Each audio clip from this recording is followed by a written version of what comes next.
jadi bandu kita itu nakam aprang aprang kiji san sini kesandun tekcima okan han o devi jadi damde kita itu nakam aprang aprang kiji kosan sini kesandun tekcima okan han o devi lasivan tu non nang aprang nason Jingki je thang tuna lasivan tu non nang aprang ason eseng je paron rape tuna lasivan tu non nang aprang ason jingki je thang tuna lasivan tu non nang aprang ason eseng je paron rape tuna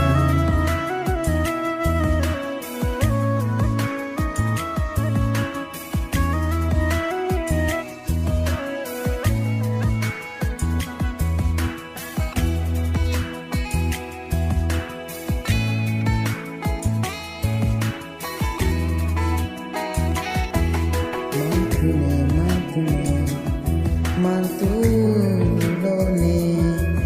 nang tengah jepanji komentu lone mantu lone nang tengah jepanji komentu lone oh nang pen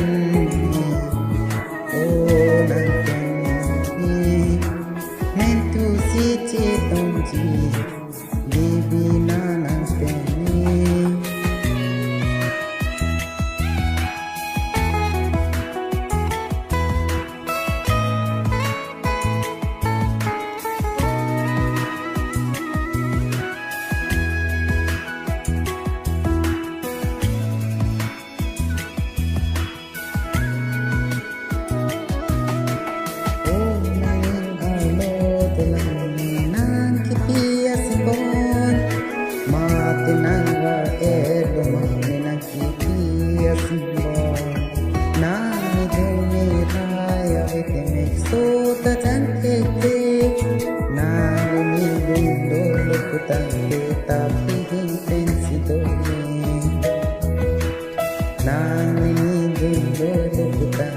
tapi pensi dole